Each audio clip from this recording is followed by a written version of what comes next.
All right, folks, thanks for tuning in. We are going to be kicking in here in three, two, one. Bada bang, bada boom. Asa, you need to change your name, by the way. Oh, You are not Asa. I'm You not Asa? Oh, you man. are Eridu Samaria. No, that's unfortunate. Hey, welcome everyone. It's a Tuesday afternoon, and I don't know about y'all, but it's been kind of a hectic time. Oh, yeah. Yeah, So it's been a hectic morning. it's been crazy, a hectic couple of weeks, hectic day, but we're here and it's time for everyone to take a little chill pill and get some Dungeons and Dragons going on. You know, So, yeah. Eridu is missing a single letter vowel in his name. I need to find a way to put an O in there. sure. I failed. And sometimes Y. Don't put Y in there. Don't do that. No. No. I guess I could have spelled Simaria with a Y. No, that's SY. stupid. That's stupid. It's a bad idea, Asa. Stupid. Don't do it. If Er, anyone in the chat has any idea what that is about, let us know, and we'll see if you get the joke. Because I completely understand everything that's just happened. uh, I'm just making a comment on my character's name and the sure. fact that there are lots of vowels in there. For But sure. I don't know if it's maybe a thing that you don't have there in the UK, but A, E, I, O, U, and sometimes Y are the vowels that we learn here. But you crazy Brits have the Z, so you know. Yeah, we have a completely different language system, alphabet. yeah, I Yeah, it's know. crazy It's over crazy. here. It's crazy. It's true. One letter difference, and it's just insane. Okay, Oh, we're yeah. done. We're D and done. D. D&D. Ace is gonna shut up now. Eridu Samaria is going to shut up now. And so, yeah, welcome to Dungeons and Dragons time. This is the Roll for Mischief crew, minus one member today. Josh is not feeling too hot, so he's going to take it easy, take a rest. And don't worry, I got plans for Theala. I got ideas. I got plans. Don't even worry about it. So, yeah, so this is going to be episode 10. I have decided to name this one Minutes to Midnight, kind of like a reference to Oh the man, yeah mine was gonna be really similar to that. really. Oh, Yeah. okay. I Well, wanted to play with the Doomsday Clock, idea dude. as No, well. that's my idea, Asa. Oh, we're gonna fight over it. Great minds think alike, and I am DMing before Asa, so I get the right to steal his name that he wanted to do. That's okay. Yeah, I'll think of that's all something right. better. You'll think of something better. I know. I know. So yeah, this is gonna be episode 10, Minutes to Midnight. We don't really have the intro sequence ready. We don't really have a lot of things perfectly together right now. And I also want to take a moment to apologize that even though I'm taking over being the dungeon master, it's going to be a little spotty for me to keep this going like consistently because I am in a point where I'm trying to move out of my house. Excuse me. Trying to move out of my house at the end of the month, trying to take a road trip next week with my lady friend, trying to do like a lot of things, but I'm going to do my best to keep this rolling, to keep this as coherent and consistent as I can throughout that whole process. So, yeah, that's what I had to say right there. Do you guys have any other announcements or anything that you want to say before we like really get rolling here? Um, yeah. Check out the social medias. I have been on top of that. In case you can't tell, today has been all about saying what you don't mean. And as Drew understands all the jokes, I have been on top of all the social media, which means really I haven't. I haven't done Mhm. shit. But check it out anyway. I will try to be better. Um, I also have a very chaotic life.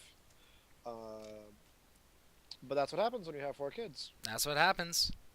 But thank you for being here. We love it. We love your constant viewership. It's great. We appreciate you. Let's roll some dice. Let's roll What some you got going dice. on, Drew? That's absolutely right, Asa. We like it when you watch. Hey now. I mean, it's true. For certain. But hey now. Yes. Sorry, this is a completely PG stream. So PG. So PG. Yeah. But yeah, updates. Nope, can't think of anything going on this end. Oh, yes. If anyone does like just a fully personal plug thing, someone local to me was starting up a Game of Thrones based online role playing game, and they got inundated with work and asked if I would take over. Now, we Nice. currently have 3 players for that. It's not going to be live streamed, it's just going to be like a private game thing. But if anyone is interested, get in touch with us. Get in touch with me. You can email me, progm@mastersgaming.com. Just approach me on any social media thing. I'll get in touch with anyone, and the message will get through to me. And I mean anyone. Like, email your grandma, and she'll be able to put you through to me. But yeah, just join in if you want to like rewrite Westerosi history. We're gonna basically go with what happens in the first season of the show, first book, and change things from there. So essentially, you guys are going to go in and you're going to give it a better ending. Yep. I mean, As that's how not I a Game felt. of Thrones watcher, I have seen all of the complaints about the end of the 8th season. Dude, I'm in it for the memes. That's me. In it for the memes. On an off note, I started watching Good Omens yesterday. The day before yesterday, I actually was very upset because I didn't get to watch it yesterday because I was doing real life stuff. And I didn't I get to just have started my... that 2 days ago, and I finished it today. Wow. I just watched the first episode. So good. David Tennant, love to see you in a brilliant role again. Simon Pegg too. No. Wait. Michael, what is his last Sheen. name? No. Sheen? It kind of looked Yep. like Simon. Is that Pegg. it? Never mind. Yep, it is Michael Sheen. It's the same guy from Tron Legacy. That's his name? Interesting. That threw me off because it's like I think of Martin Sheen. I was like, Yeah. that doesn't sound right. Oh yeah. So he is hilarious. David Tennant is brilliant. I love the Hellhound. That's super cool. I Yeah. read the book. I love Terry Pratchett. I love Neil Gaiman. I would love to run a D&D game just like in an amalgamation of a Neil Gaiman world. Just take all of the things from like the Graveyard Book and Good Omens and American Gods and just kind of like throw them all together, Coraline, into a world that exists that kind of like has all of these things. Mm-hmm. Oh, it'd be so good. So much fun. Anyway, nerdgasm Anyway. aside, let's start playing. Let's start playing. Okay, so essentially, we're gonna go through. This is gonna be very obviously just opening kind of exposition kind of session. Depending on what happens, we may not even try and go for the full amount of time because I do want Josh to get thrown into this at some point, you know. But we are gonna pick up. There's gonna be a little bit of downtime, but not immediately. We're going to pick up more or less where the last episode ended. So just a quick little recap of what happened during Drew's episode, which would be episode 9, called Red Sky, is that Egner, Fiala, and Eridu all went to this frozen northern or southern island. We haven't quite figured it out yet. But this very, very remote island because It was they... far north. We decided that would work. Yeah, Even I though can I agree. bitched about it, we decided it would work. I can agree.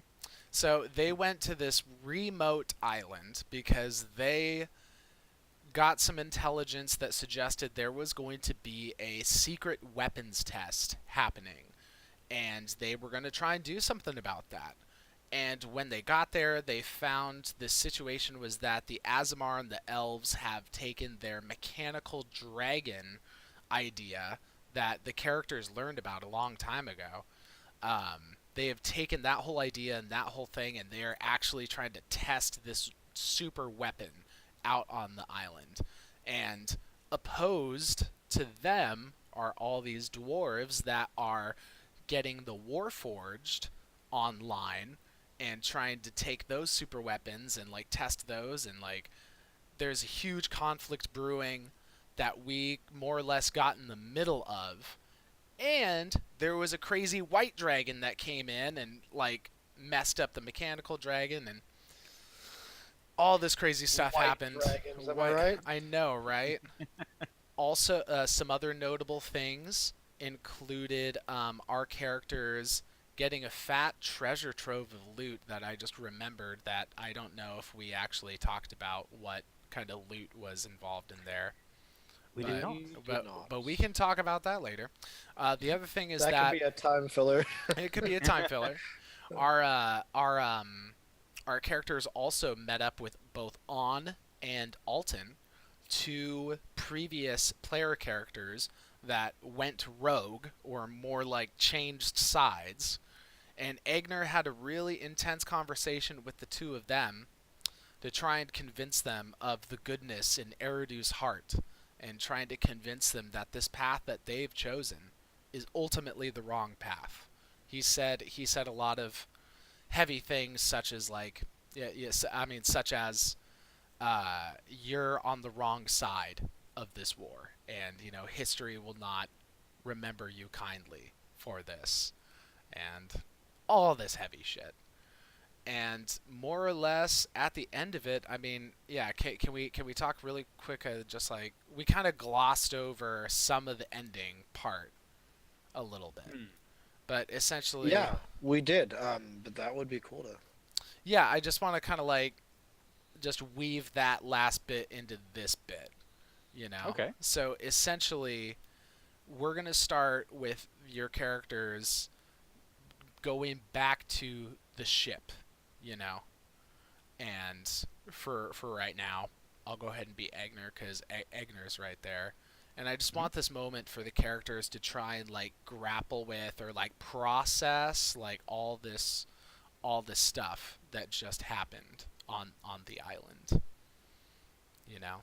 So you all find the ship. It is moored at more or less the same spot that y'all had gotten dropped off at, and the Dragonborn, who is the captain of the ship, was his name? It wasn't Siskar. Siskar. Siskar. That was it. I knew it. Yeah. I knew it. Siskar regards you all with a cool look, and he just says, "About She. God's." Oh, is it she? Really? Wait, what? Can you tell the difference? God, stop screwing with me, Asa. I'm Siskar I'm, like, is a tired. she. She's Really? always been a she. Really? You just never do because you don't know Dragonborn. You are tripping me out right now. Okay. All right. Siskar's always been a she. Are you messing with me, or is this like real? No, this is real. So Okay. when I created Siskar, Okay. it was always my intention that Siskar was a she, because I wanted to illustrate the idea that there is no obvious gender difference visible to non-Dragonborn. Okay. Uh, Oh. Dragonborn do not have breasts. I want to make Well, that absolutely clear. when yeah. I mean, duh. Okay. I mean, But duh. no, it was one of those very thoughtful moments I had where I was like, I want to. I mean, how often do you look at a reptile and just go, that reptile has feminine or masculine qualities? I mean, you don't really, but Exactly. So But we do yeah. it with mammals. We do. We look at Yeah. certain animals and we give them feminine or masculine qualities, Mhm. but we don't do it with reptiles because they are so much more alien to the way that they are biologically set up and the way that our minds process that information. So because of that, Makes I sense. wanted for to Dragonborn, have yeah. Siskar be a female, Okay. but she still has a deep voice. She Okay. still has a lot of masculine qualities because those are just inherent in being part dragon. Okay. Well, that's So- all. That's all I needed to know. I just need to You know can- I just need to know the proper pronouns, and everything's chill. You can still call her a he No. for the sake of No, in-game. no. Gonna call Siskar a she. It's gonna As be you should. as I should. Exactly. She's So- very sensitive. She's very sensitive. So she looks at you all with a icy cold glare and just says, "It's about God's damn time you all made it. If y'all weren't here tomorrow, I would have left, and you would all been stuck here on this frozen rock." We know. We came across a bit of adversity, but we were able to make it through. And thankfully, in time to go home. Hmm. I think we should be on our way, though, sooner rather than later. All right. Very well. We'll be off then. And then, so Theala, Agner, And yeah, I forgot Halifax is not necessarily here at the moment, but we'll get there. We'll get there. I mean, Fiala, Agner, Eridu all pile onto the boat. Siskar barks some orders, and tally forth. You are all headed south. Um, Eridu, I'm not gonna make you roll a perception check or insight check for this, but as you look over at Agner, he has got he's sitting down with his shoulders hunched over, and he's staring down at the ground, and his eyes are just like completely like glazed over. It just looks like he's not even like in this world right now. and because I am a good player who picks up on GM threads and rolls with them, Eridu goes fishing. No, Eridu, after having procured some alcohol from below, he'll come over with a. It's not anything great. It's just whatever these kobolds could manage to make together, and it's Oh, right, it is kobolds. Good call.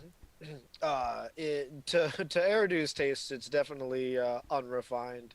But he brings Agner and him a mug. They're both very like steaming, Mm-hmm. and he sets it down next to Agner and sits down and says, "I have brought you a warm beverage. I feel it's the right thing to help to soothe whatever is bothering you." There is a moment of silence, and you start to feel as if Agner didn't even hear you at all.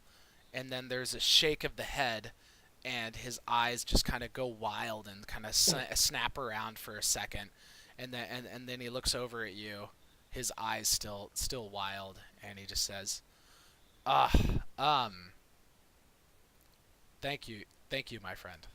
Yeah, I need that." Yes, And he just downs the whole thing in one go and goes, maybe pace yourself a little. is there more? I'm sure there's quite a bit. Most Okay. of these kobolds do not seem sober. True enough. I hope they can make the journey just fine. It would be a miracle. Look, Eridu, what the hell happened out there? What did we do? Did we do anything? Did we do anything of worth? I believe we have made ourselves war criminals. I suppose. How did you feel about seeing On and Alton? It was not what I had hoped. I fear that our friends have changed. I did what I could to change them back. I did everything I could. Yes. Well, it seems changing back, or from who. Let me try to word this right. It seems once you learn a thing, once you grow, once you make a change, going back to who you were is almost impossible. Hmm. And sometimes the call to who you were is more than we can bear. Suppose everyone can empathize with that at least a little bit. Among all these things, you seem to have found faith again, Agner. This is a good thing. Thank you. I feel good about it too. It's I I've been so skeptical. I've been so cynical after the event, after all the tragedy, after I lost my faith. I just thought there was nothing out there anymore. I felt numb to it, dead to that side of myself. But what I've experienced through Yarana, it's been unlike anything else I've ever felt. Hmm. This is interesting, because I myself have come to similar conclusions. Eridu's not looking at Egner now. He's just, yeah, his vision is just taking in the ocean as they pass through, past or move past icebergs. And I also feel that there is nothing but what we make. And the gods, if they exist, may well be trying to guide us in a way, but we take what is valuable from them and we discard the rest. Hmm. And always ask, is it enough? Are we doing the right thing? It's a constant battle, Eridu. It's a constant battle. I will be very relieved to see Halifax and to see home again. I wish I could see it, but I will be happy to be there. Eridu puts a hand on Agner's chest and says, you can still feel it. Mm, Home hasn't changed. no. Eridu sees a bit of moisture collecting in Egner's corner of his eye, in the corner of Egner's eye. And Egner, he kind of clears his throat, kind of like toughens up a little bit, like, ah, Eridu, excuse me for a moment. And he gets up and he walks over to where Theala has been. She's kind of standing on the back of the boat, looking back at the island as the boat is pulling farther and farther away. She's just been staring off into the distance, pensively looking at the island. And Agner goes over and begins a hushed conversation with Theala.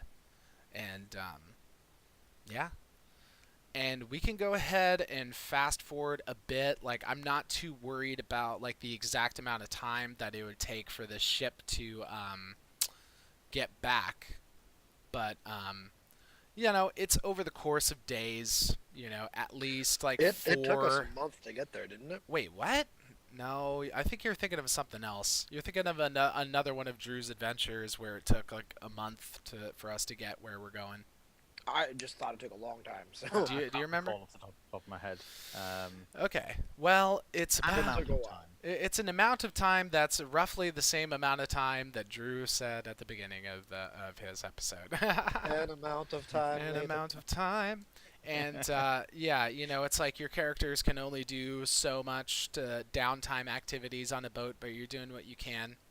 As you get closer to Earden, and by extension, get closer to Twin Harbor, there is actually an interesting thing that happens, where a big old bad albatross comes swooping down on the ship. Like, it's to this point where you guys are like, you can see Earden cresting on the horizon.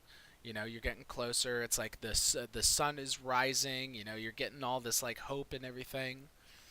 And then this big albatross comes flying in from the direction of Earden, and it plops itself on the side of the boat, right in front of Eridu. And the albatross opens its mouth, and Hilofax's voice starts speaking out of the albatross. And Mhm. it's like Eridu may have encountered this kind of magic before, but it's just like a very simple communication kind of spell where you just have a short sentence that you magically kind of like encode into this animal who Almost like you sent me a message. almost like he sent you a text message, but it's like through an albatross. It's, bird mail, or I don't know, however you want to say it. However, we would like. However to you would like explain. to. But Hilofax's voice speaks out of this albatross's mouth and says something akin to, "It's not safe to dock in Twin Harbor.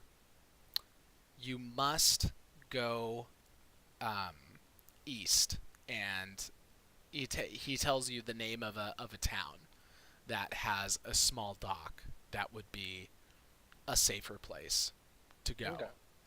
And the last thing he says is, "Meet at Bronzewood Grove." Okay. So I'll go to Siskar and inform her that docking in Cold Harbor or Twin Harbor is ill-advisable. Siskar was there to see, Oh, see sure, the the message. albatross, Okay. but but Siskar will turn to you and just say, like, "Now, tell me again why I should trust some bird-brained albatross over myself and my own intuition. God's damn it." And what are your That intuitions? Halifax guy is dodgy. What do your intuitions tell you? My intuitions tell me that we need to be in a proper port, not some backwater little rusted wooden pier. Ah, Well, let me challenge you with this. What is the worst that can happen if we land in a backwater pier, as opposed to the worst that can happen at Twin Harbors? A place that has a standing militia and has the paladins of the Free Kingdoms currently having some measure of authority there. We haven't given you full details, but the things that we have done on that island could put many of us at risk. It is probably best that we heed the albatross, considering that its source has been in Twin Harbors this entire time. Leave now. all right. I don't like it, but I'm dropping you off where I'm dropping you off, and then me and my crew, we're doing our thing. That sounds fair. Do what you think is best and what keeps you safe, but we would appreciate the drop off at the aforementioned port. Very well. And at that, Siskar turns to the kobolds around her and just yells, barks even more orders, and the kobolds go yip yip yip yip yip yip yip yip yip yip, yip, and they start messing with the rigging, changing the direction of the sails, and then the ship goes changes course, and you are going a little further. Just because I have the map, I wanna pull it up. Oh yeah, I keep forgetting that Twin Harbor's in a different place. So this is like a pretty significant journey because you guys got to go like south and kind of. All right, we're getting it. Yeah, it was Yeah. definitely lengthy. It was a lengthy one.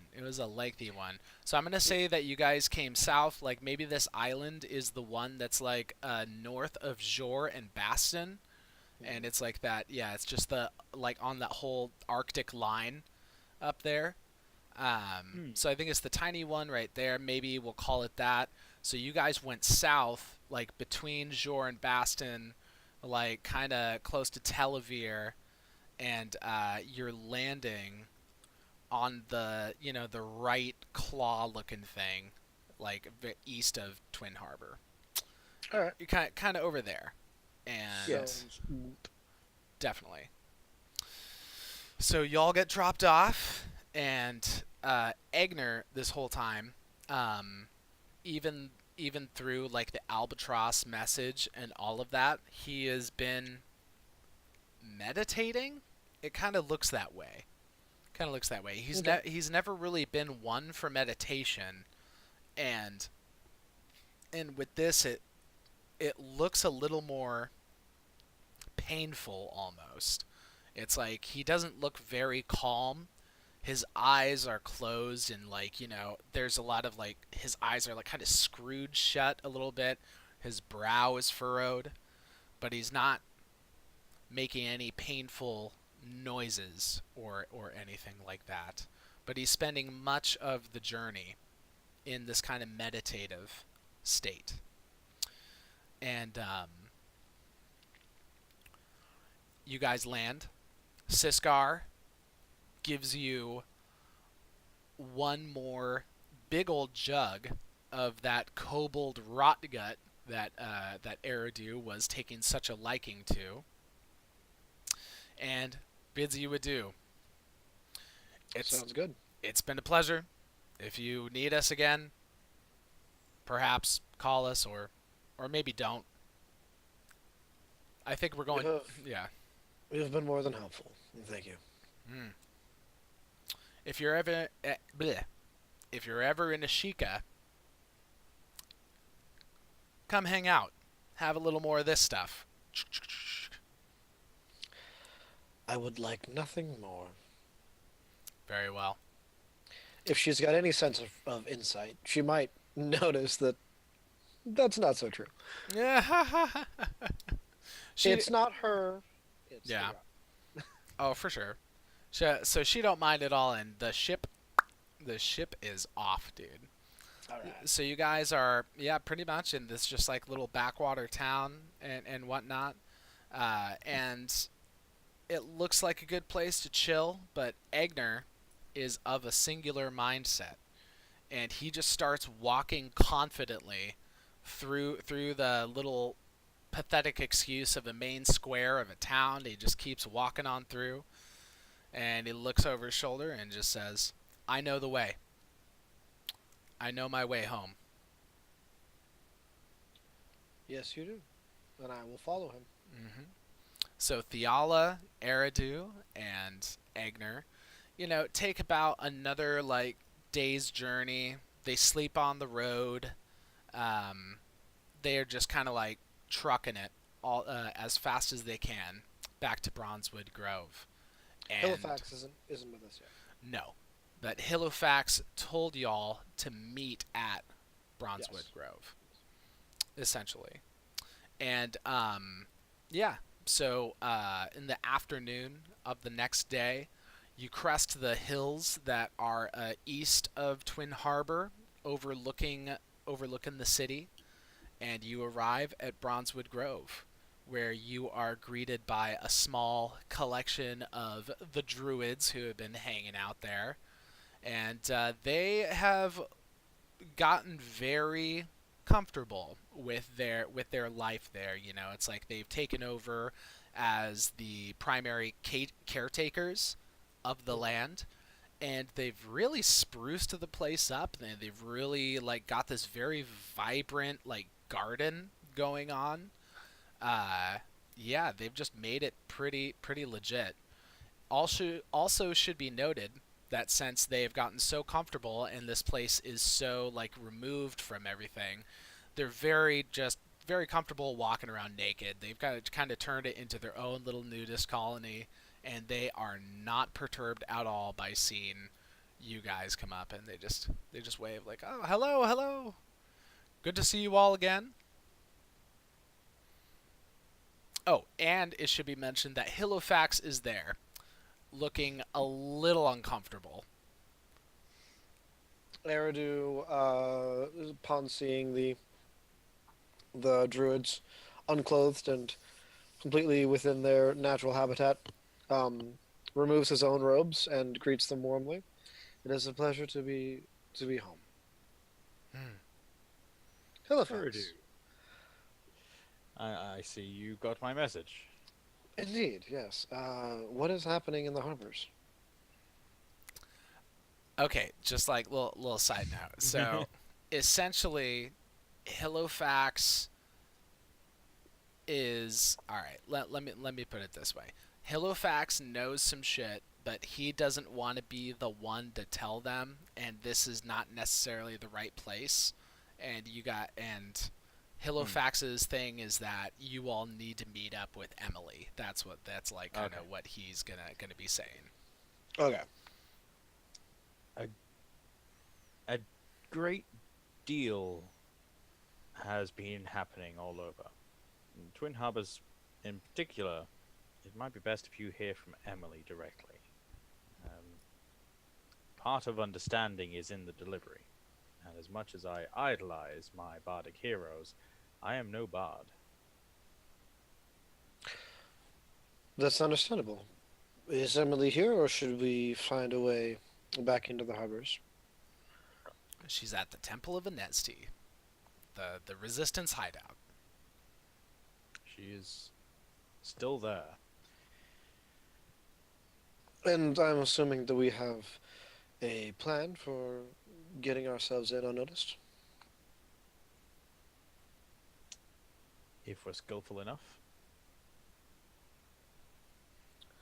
All right.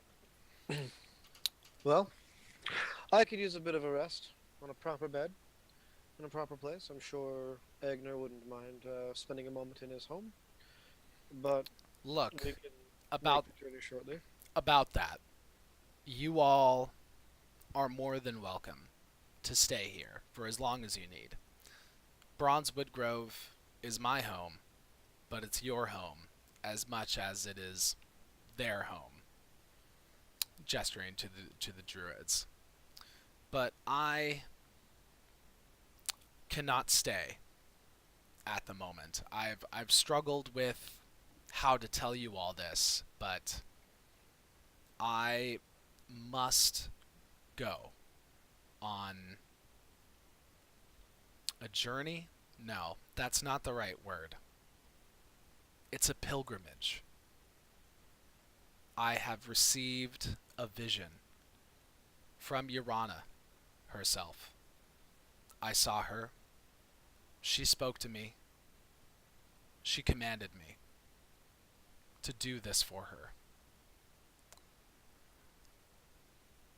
I will be taking Fiala with me for a short time. She has agreed to help me find my way.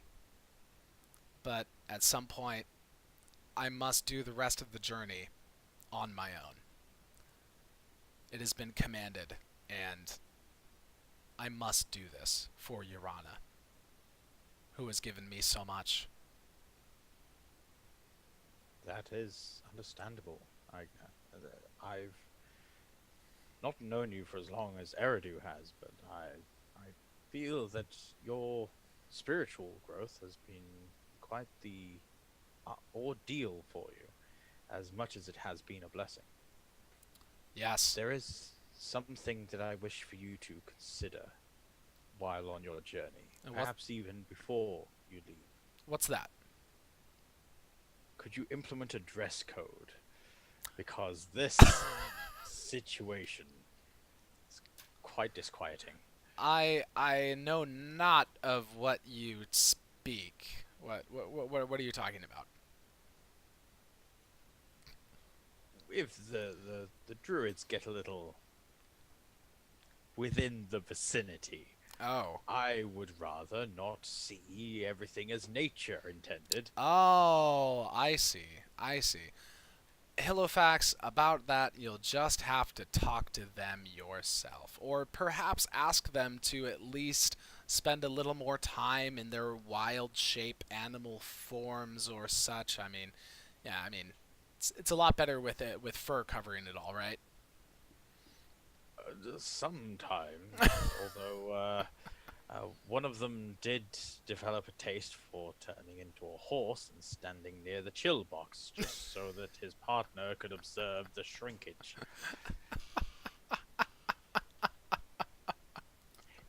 It's been a disturbing amount of time without you all here. Yes, yes. Look, I'll see what I can do to go speak to them.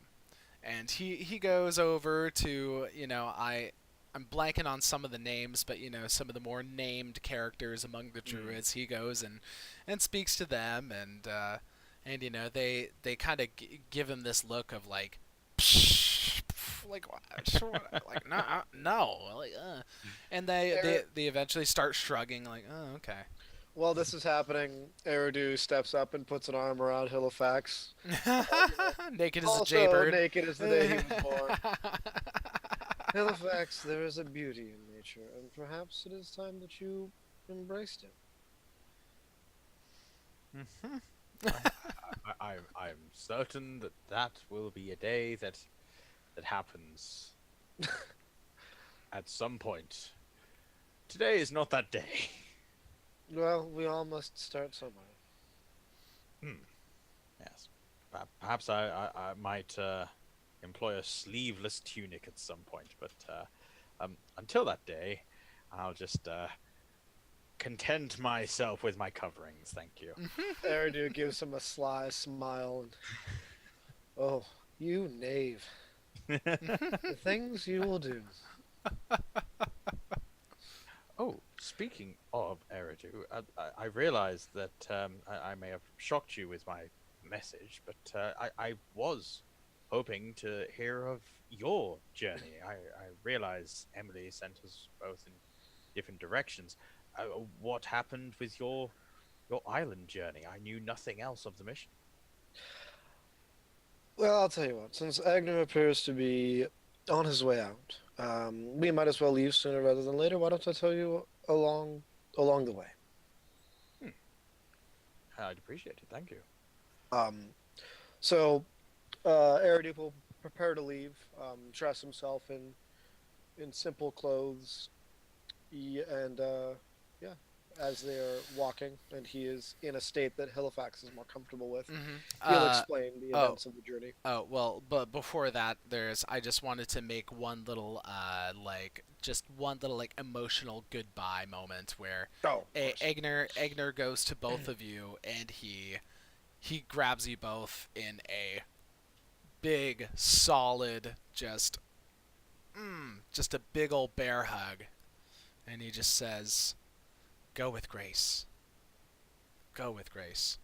And after he hugs Eridu, he holds him by the shoulders and looks him in the eyes, even though he can't see him in the eyes. But you don't know what Egner's really seeing or whatever. And he's just grabbing Eridu's shoulders and he says, "Eridu, I know that you worry for me as if I were a brother, but please do not worry.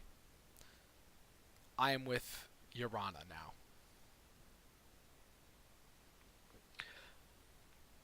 I believe you, and I believe you have found a good place. Hmm. You also go with the blessing of your goddess, and find what you are looking for. Indeed. As a final thing I think he'll choose Halifax because Halifax is probably shittier at stealth. But as a final little blessing, he'll touch you on the shoulder, Halifax, and you feel the cool, shadowy tendrils of something spreading through your body, and you feel as if you might get advantage on stealth checks for an hour with the blessing of the trickster. So he gives you a little blessing, and all that Fiala says, she's been spending this whole time just like kind of getting into like just business mode. She's been cleaning her guns a lot on the boat ride and everything, and now that she's had a chance to be able to do that kind of thing again, she's just like cleaning out the bore, making sure she's got like plenty of ammo. And then right when Egner's pretty much ready to do the thing, she puts it all together. Click, clack, clack, snick, snack, snack. Like whatever it is.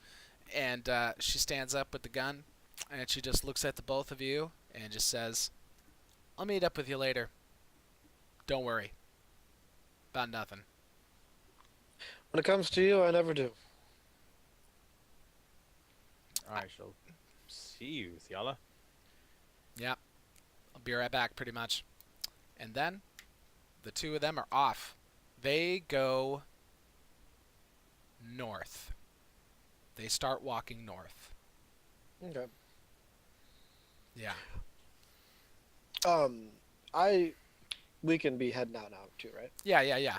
Definitely. As we're walking, I don't know if you Halifax has anything to say about their journey and the things that they had done. Yeah, but I'm gonna give you a chance to respond. Otherwise, I've got a different thing to start in on. Oh, you're talking to me? No, I'm talking to Oh wait. Drew. Oh yeah. Oh, so information about our journey. Yeah, was there anything? I mean, I'm not gonna recap everything right now that happened during the session you GM'd. Yeah. But as Eridu does, is there anything that Halifax questioned, anything super important that we wanted to touch on? Oh, okay. No, he's just gonna listen. Sorry, I thought you were asking Halifax to expound upon the journey that you're about to take with him. No, this is just Okay. him telling him about our journey. Yeah. Okay. Yeah, he'll just sit there lapping up the descriptions of things and the details of it. He'll be concerned about the interaction with On and Alton, wondering what's happened with that Shaniel guy. But yeah, excited at the idea of dragons and hoping to be with you on the next one. Well, when that all kind of passes along, there'll be a moment of silence between them, and then Eridu will look up at Halifax and say, "So, Theala is getting to be a bit weird around you. I've never really seen her like this before. What's going on there?" Oh, I'm certain it's nothing of any lasting consequence. Why? She mentioned something to you? Well, not at all. I wouldn't expect her to. That's why I'm asking you and not her. Ah, well, it's not really a thing for a gentleman to discuss such things. But So you slept together. I Theala and I. So you slept together, and now you have emotions for her, but she doesn't reciprocate because she's kind of a cold-hearted fish. I resent the tone there, Eridu. No. I have known Theala for a long time. I would say these things to her face. Things have become dysfunctional between us since our time in that mindscape prison with Agner. Things have become distorted, uncertain. Things that happened in there were not too clear on. And I think that uncertainty is affecting the both of us. We just need some time to organize and sort our feelings. Eridu kind of That's you. stands up a bit straighter and says, "Very well. I want you to understand something. I'm not asking as a friend. As much as I do care about your personal lives, I'm asking from a different perspective. Things are going to get dangerous from here on out. And I need to be able to rely on the both of you. And I would like to know that your personal relationships are not going to interfere with our ability to do the things we must. So if it becomes a problem, or will become a problem, I need you two to figure it out." Agreed. Yes. It's not something that I've noticed interfering so far, but it's certainly a tricky mire to navigate. I shall endeavor to make sure that our relationship has at least a professional edge. That is all that I can ask. And that's pretty much all I've got to say on that. So we can go ahead and carry on with other things. Okay. As you get closer to the city, you are on this path, and you are starting to see the city gates materialize and become larger and larger in your field of view. And it occurs to Halifax that yes, indeed, they had better figure out a way to get into the city sneakily, covertly, perhaps in disguise, perhaps they need to figure out some way of like getting into the city without being identified. Um, well, oh, I'm sorry. I'm overstepping bounds. This is Halifax to Well, share with me. yeah. I mean, but it's just something like I'm generally reminding you guys because I did try and like put that whole element of danger. Like, this is the reason. This is like partly the reason why you guys couldn't dock in Twin Harbor. Right, right. Yes. I have Very a good. role play thing, but yeah, go ahead. As we are getting closer to our destination, it behooves us to find some sort of disguise, something to conceal the fact of our identities. Yes. Hmm. Oh, how much time has passed? I don't know if we've gotten our excuse to level up yet. Oh, I mean, you guys are definitely supposed to be the next level because that's Mhm. just the way that we do this with the whole episodes and everything. Yeah. You know what I So, mean? um, I had a thing, Yeah. but it would require us to stay. Okay. You I can. was gonna cross class in a druid, Oh yeah. Well, but that would have required part of that in the role play would have required me to stay with the druids in the grove for a bit longer. well, you guys can also say that you did that or whatever. Like we can like mess with Time a the little whole bit. whole timing of it and everything. I mean, you Yeah. guys did have a long and difficult journey, and Egner did tell you that you guys could stay there for as long as you wanted. Okay. So if it's okay to like retroactively go back and say we spent Yeah. like a week in the grove and Eridu spent that time taking in the ways of the druids and kind of becoming more in tune with them Mm-hmm. uh, because he really enjoyed being a bear and thought it would be nice if he could turn into more animals. Baridu. Unfortunately, wild shape doesn't happen until level 2, For but sure. For sure. um, I have learned some spells. So Definitely. with that, Eridu is going to get. The hell was that, dogs? My dog's made a weird noise. Eridu's gonna get down on the level with the ground, and he is going to start like kind of looking and moving around the brush and trying to like essentially like Hmm. bring animals to him. Which is not necessarily a spell that I have, but I do have speak with animal. And what I was hoping to speak with was some snakes. Mm-hmm. Mm-hmm. Go ahead and make a nature check with advantage and all, or yeah. Okay, you have your choice of just making a nature check with advantage, or you can make a nature check that uses your wisdom instead of your intelligence. Well, um, However you want to do it. let me take a look at what would be more beneficial. But it's probably going to be the nature check with advantage, just Mm-hmm. because. Yeah, because the bonus is a difference between 1 point. Oh, okay. Nature with advantage is a 17. You get a snake, dude. All That's right. what you get. It's like just like nothing special. It's like a gardener snake, but it's like a bigger one. But it's like So definitely a little harmless guy.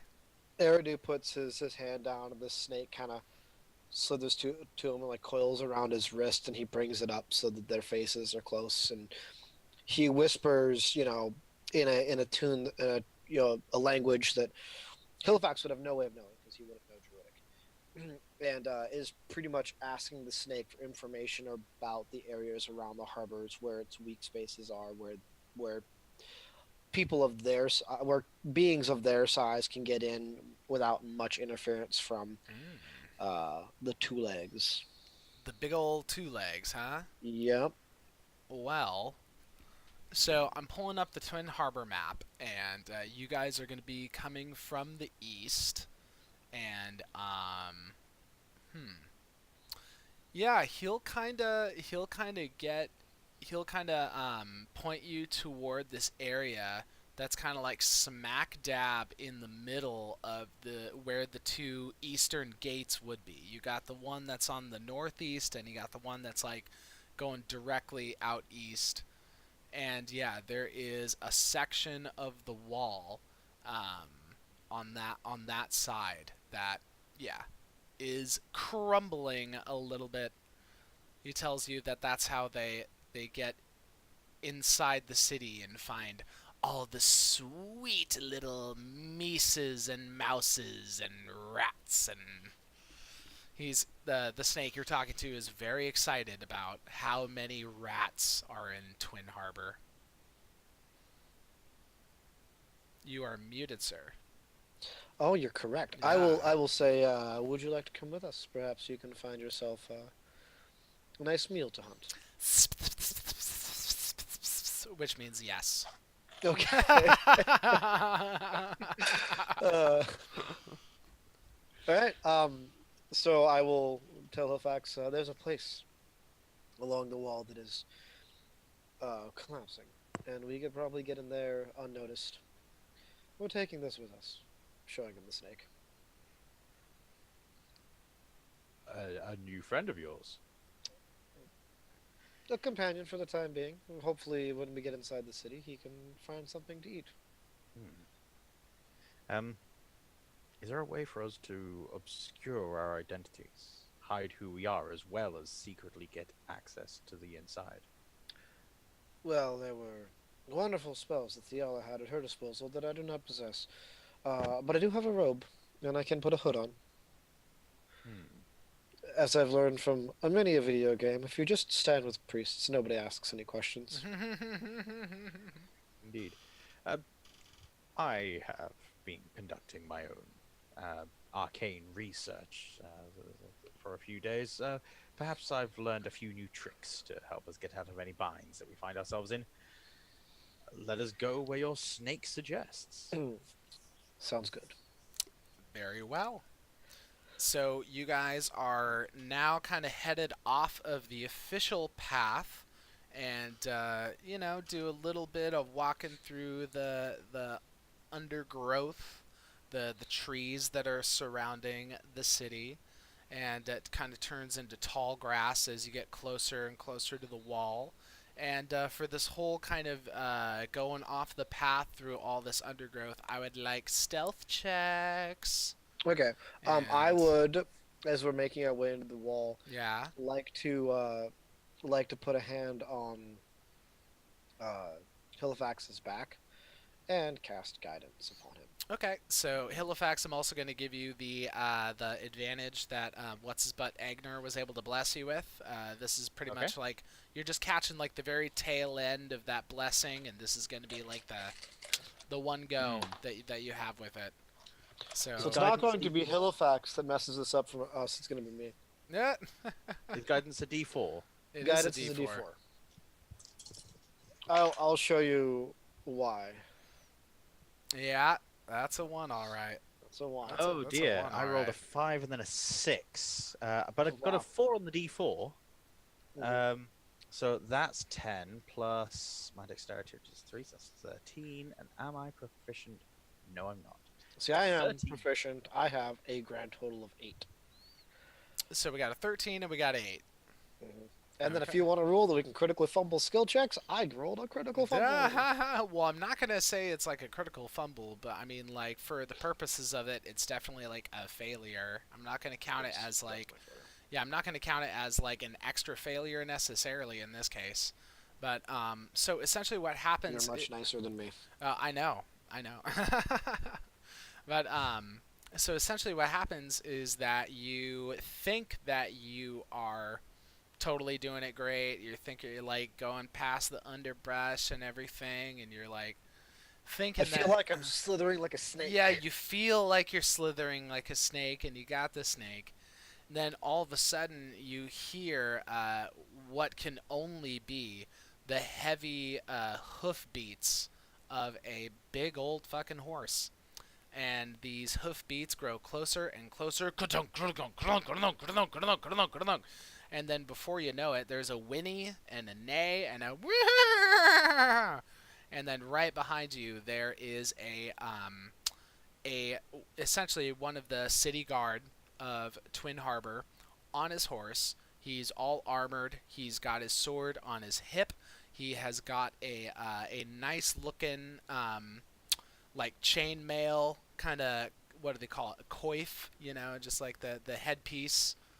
And yeah, so he's all kind of decked up, and he's looking down at you both disdainfully, and he just says, "Now what in the hells are you doing this far off of the path?" I was just suggesting that to my dear friend here. We are far off the path, my friend. I was trying to keep us on the path, and his suggestion was to take us off the path. We'll get right back to the path. Go ahead and do a deception check, because that is a deception. Yes, that's what that is. A deception. That's I what can we call in the biz a lie. Mhm. I can assist by casting guidance on you. Unlike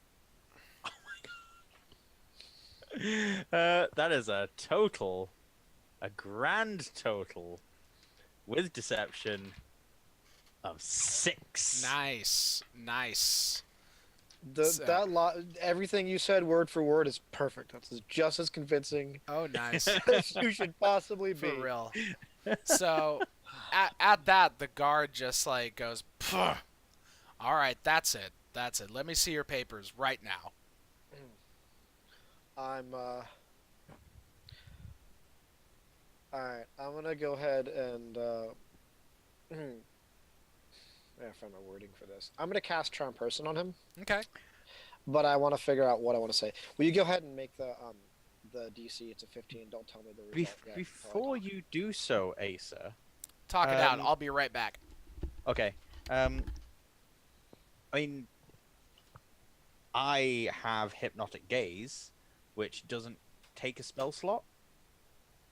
Oh, I Um, was just thinking along the term of action economy. Like you just did a thing and then he responded, and then I figured I would respond. But Oh, true. it comes. That's all I was acting on was that. But I also could have done my guide. Did you roll with guidance when I gave?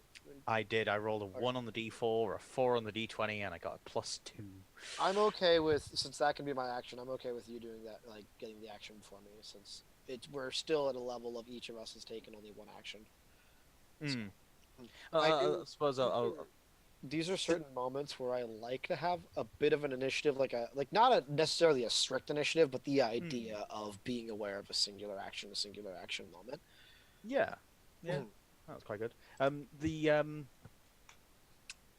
I realise that we're still on stream at the moment, but I recently ran my first game of the Star Wars Fantasy Flight System. I think I saw and that pop up on the Twitch notification. Yeah, the system, each turn, each round is roughly a minute rather than 6 seconds. The action economy is similar but slightly different. So it's an interesting system. We should go into it at some point. Yeah, I like the idea of playing with time in action economy. It's always kind of bothered me, especially when you get to the idea of like the absurd running rates that people or moving rates that people can have in D&D, like especially monks. Mm-hmm. And you think about, okay, covering 60 feet in 6 seconds. Mm.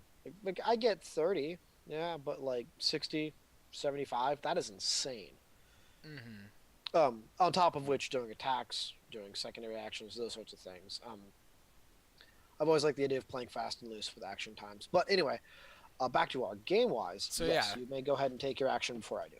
Yeah. Okay. Oh, okay. That's what you guys were talking about. Like, can I do Yeah. something first? Like, yeah, sure, you could do something first. We were discussing action economy out of combat and the idea of Mhm. trying to maintain a fair balance where we each get a chance to act. Yeah. And I was just making the point that he was saying I've got this better move in this moment that doesn't take up a spell slot. Mm-hmm. And then I was just saying, like, I'm just thinking on action to action, and like you did a thing, you responded Oh. to a thing, and I was gonna respond, but I was also like I cast guidance as part of the response, so we For both had a sure. single action. Yeah, So I was yeah, that's a good allowing point. him That's a to good make point. choice. All right. So my hypnotic gaze Yeah. would require him to make a wisdom saving throw, Mm-hmm. and so long as I maintain eye contact, he can be charmed by me, and his Mhm. speed drops to 0.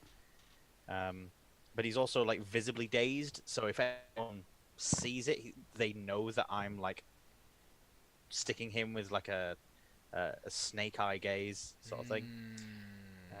All hypnotic and shit. Yeah. While he's doing that, I'm going to step up to the horse and start like just stroking it and soothing it. No Okay. animal handling check. Oh yeah, So definitely do that one. Definitely So do. my spell save DC is 17 now. Oh wow. Yeah, Okay. so a wisdom saving throw. Wow. Okay, hold on a second. I just want to very quickly just double check this part about the enchantment. He's incapacitated and visually dazed and use an action to extend the duration. The effect ends if you move more than 5 feet away from the creature, if the creature can no longer see or hear, or if it takes damage. And if once the effect ends, or if they succeed on the initial saving throw, you can't use this feature until you finish a long rest on them again. Okay, wow. Okay, so I rolled the saving throw. Hold on, let me hear about the animal handling check first. It's 15. Nice. Eridu stroking the mane of the horse just automatically feels like the horse was like tense, as if it's like waiting for a command or waiting for something.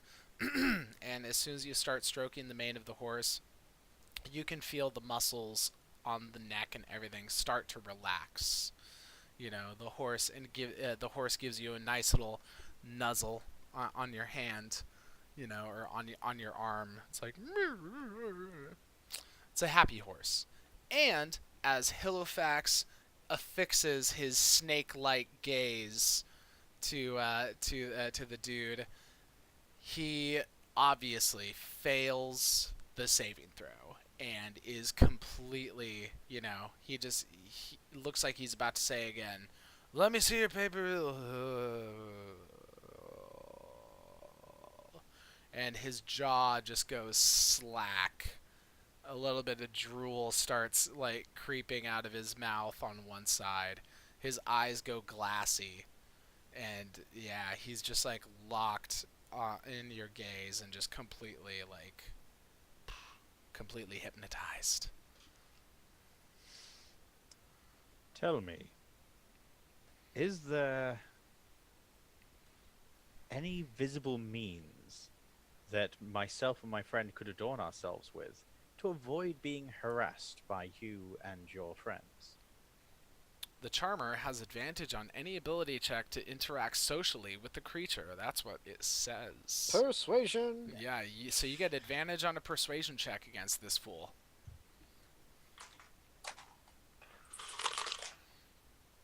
That's 10 plus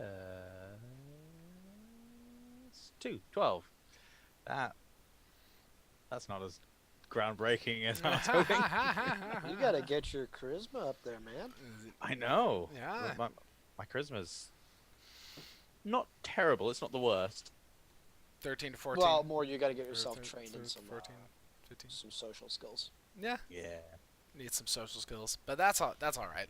So, the dude on the horse, he just goes, "Yes.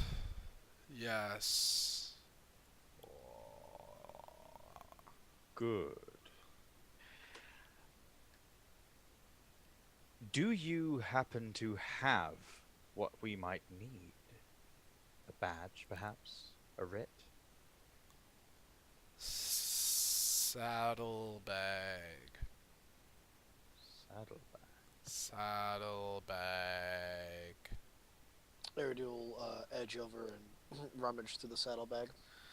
You open the saddlebag and you find, essentially, they are these like tabards, more or less. You know, just like a just a covering that you can, you know, it'll have a image on the front, image on the back, and they are this kind of like soft blue with white thread through them, very finely made.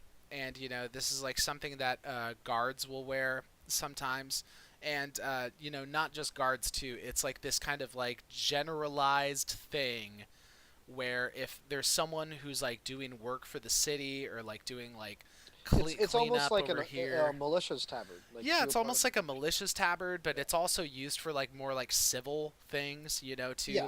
Like picture someone like, you know, if they're like working on the side of the on the highway or something, and they've got the orange vest, you know. What I I'm kind mean? of And it's like- picturing when people come out to help police with investigations for missing people, and they're like kind of combing through areas, like just something that they put on to identify themselves as all part of this group. Yeah, it's essentially that idea. It's like this is something that you see all over the city for various purposes, and it's just mostly the signal of like, hey, I'm doing something for Twin Harbor right now. You know, don't mess with me. I'm like backed up by Twin Harbor's government Cool. and stuff. So yeah, you find I it like good. that. Yeah, you find like I don't know 2 or 3 of these tabards. You know, they're like it's like a one size fits all kind of thing. Yeah, I'll pull them out, and got it. Should we grab another one for Ciala? Should she? Of course, yes. I'll take the third one out as well. Saddlebag. Yes. And Thank you. then, having these things, I will give the horse a firm slap on the butt and go, "Ha!" and send it galloping away. Hopefully. Okay, yeah. The dude is very much in he's like kind of strapped in to the to his saddle very Mhm. like very solidly. So he doesn't like fall off necessarily, but he definitely gets jolted like as soon as the eye contact breaks with Halifax. He gets jolted out of the charmed state, but he's on a wild galloping horse and all that. And I'm sure Eridu like put just a little bit of that key energy into the slap on the horse's butt to really make it go. We'll go ahead and say that it was a Kia. A Kia. Kia. So yeah, Yeah. definitely give us time to. I'm imagining like there's like a 2-second moment of him just like lazily Oh So- yeah. bouncing on the horse before he sort of shakes himself. Oh, and then yeah. realizes like, oh, I'm in full gallop. Oh yeah, exactly. And then he's in full gallop, and then he's just like freaking out, and he has this like Yeah. momentary like amnesia kind of thing where he doesn't even know like why he's out there for the Well, moment. and by the time he's like gets his horse underway and everything, we've probably had time to dart into like. Yeah, I was gonna say Halifax. The Space. moment he gets out the way, Halifax will be ushering Eridu down an alleyway, just like go, go, go, go, yeah, go, yeah, go, yeah. go, Well, I go, mean, go. you guys like aren't in the city at this Well, point. yeah. Yeah, you We'll- guys are we'll still rush into the outside of the bushes. city. You rush into the bushes, exactly. Just like have Throw another on our chance. tabards. Throw on the tabards, and then you're just like kind of going to that point. So Yeah. narrowly avoided some catastrophes right there. Atrophies. Atrophies, catastrophes. I don't even know what I'm saying. We So- narrowly avoided some atrophies. I was preparing to cast a 5th level spell if needed. Oh my god, Uh, which one? I've just gained access to them, and I decided to learn Modify Memory. Oh, that's such a sick one. Oh, that one's Yeah. so cool. Oh man. Can I just say that I'm really enjoying the idea that we're both so heavily bought into the idea of like charming and messing with people's Oh, yeah. minds. Oh yeah. When Egner had such a problem when Mhm. On was doing it. Mm-hmm. Mm. Oh, big time. But now it's funny because Egner's come around to that too. It's like Egner's now got like disguised self, and he's totally cool with like deception and all this shit. Like, But Yeah. there's the big thing he had a problem with On wasn't the deception; it was the taking away the freedom of Mm. choice, like taking yeah. modifying and messing with someone's mind was a Mhm. big no-no for him. And I don't know that anything's happened in the game to really make him question if that is or isn't right. But I'm loving that Eridu was part of that adventure, and Mm-hmm. now I have Charm Person as a spell. Mm-hmm. Oh, I don't yeah. know if you guys. There are some changes happening in Eridu, and I'm super excited. Big time, dude. It's exciting. It's fun. Yeah. All right, so where we at? We are Do we at. make it to the hole in the wall? Yeah, you guys make it to the wall, and you still got the snake with you, and you see now obviously that the snake, it's like it wasn't like he lied to you about the state of the wall because it is kind of crumbly or whatever, but it's more like it has spaces for a snake to go through. He know, misrepresented the size. He misrepresented the size because you asked him like, "Are there holes in there?" He's like, "Hell yeah, there are," and I go get the rats. You know what I mean? They're Yeah, like yeah. big enough for him, not necessarily big enough for you guys. Mhm. But it is true. The wall, this section of the wall, is in quite a sorry state, and Eridu actually being having spent time in more of like a leadership position in Twin Harbor, right? There was a time where Eridu was doing that kind of thing. Yeah. Yeah, so he has been in these meetings where the stonemasons and all these like other like structural engineer type people that work for the city have talked about how there's not enough money for infrastructure. Some of these walls are in such a sorry state; they're about to crumble apart, and Eridu, you see that still has not been taken care of, even though you were in those meetings all the way back in the day. I'm gonna look back at Halifax and say, I can't say that I'm surprised. It seems that since Garth has put himself into a position of authority, and he has no care for the infrastructure of this town. Hmm. Disappointing. Things have certainly declined in quality, let's say. And I feel my companion has misguided us, probably not on his own intention, on exactly how large the gaps in the wall were, but I think we can climb this fairly reasonably. I would imagine so. We have our tabard disguises. We should be able to enter the city and not arouse too much suspicion. True. Yes, well, I did my stretches this morning. Should be able to tackle this wall, no problem. Shall now look at the wall and just see how climbable it seems. How tall is the wall? How tall is it reasonable to have a wall? I mean, 10, 15, 10, 10, 10, 10 to 15. yeah, I'm going to say 10 to 15. It's not like, Twin Harbor has gone through a lot of changes recently, but it's still not like an enormous, like, castle, like, fortress kind of situation. So I'm going to say, like, 10 feet, pretty standard, pretty good. Okay. Eridu, without much much warning, just runs up the wall, just darts up the wall, and then reaches into his bag and pulls out a rope and throws it down and wraps it around his fist a few times and anchors it to something on the wall and says, "This should make it easier for you, Halifax." Mm-hmm. My thanks to you, sir. Grab the rope and start All right. climbing up it. Yeah, I could make you roll a check, but no, it's gonna be so easy. I mean, like it's like DC 10, and he's giving you an assist. You're good. You're good.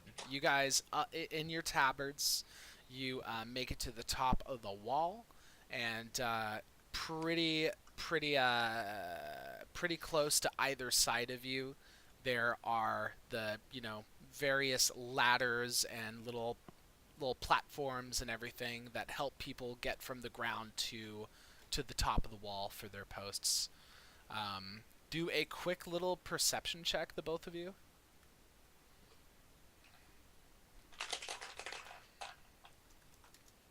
Mine Ooh, is natural 20. nice. Oh, man. Mine is a 19 Oh man. Okay. because so- of my elven keen senses. Definitely.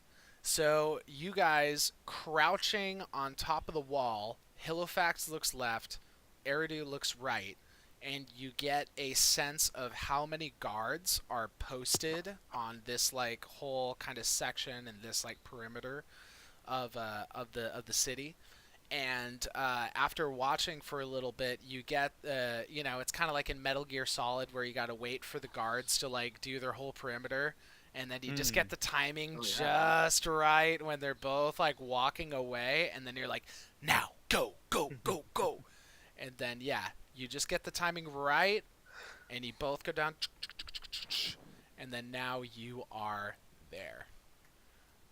Um, yeah. So Ace is gonna be right back, and Halifax, from this section of the city, you know how to get to the Temple of Anesti, and you guys do have the tabards.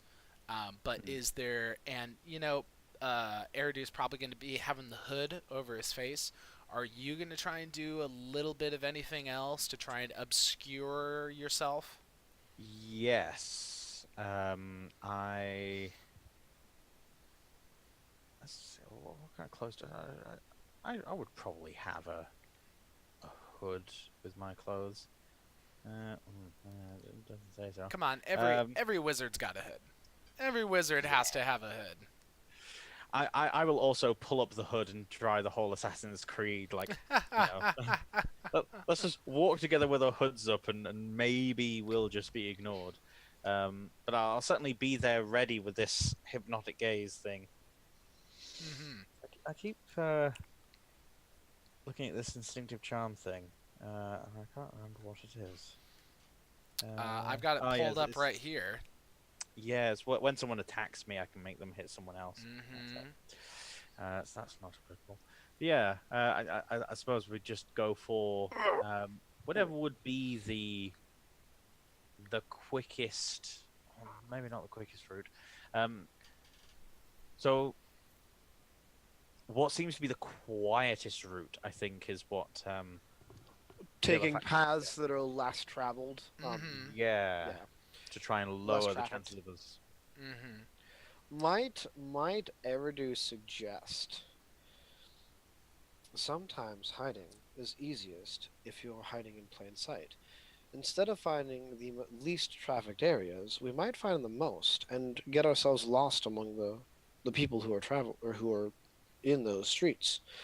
It's harder to pick out strange people in a large crowd than it is when they're slinking through back alleys. Hmm. Well, that's a very good point.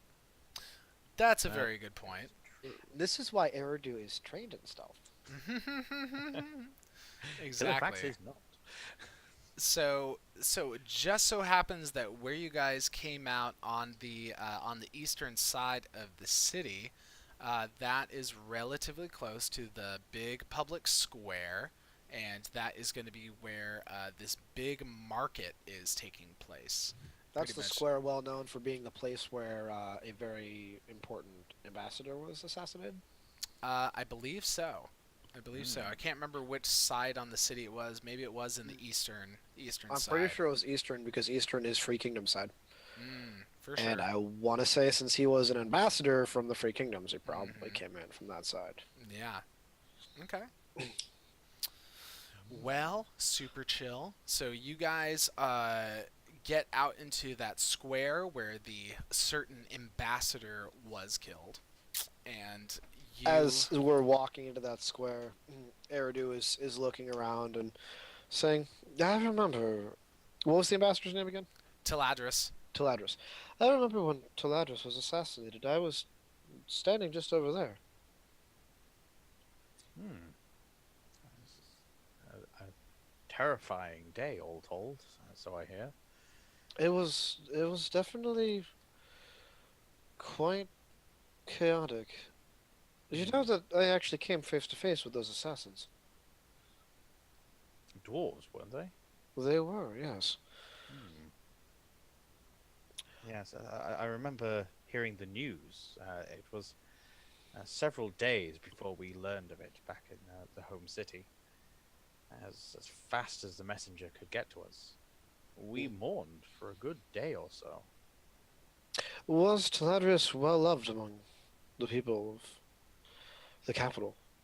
I know very little about him. certainly depended on who you spoke to, but Teledris had a very popular support. There were some in the more noble echelons of the city that perhaps didn't enjoy his take on things as often, but by the people, loved enough.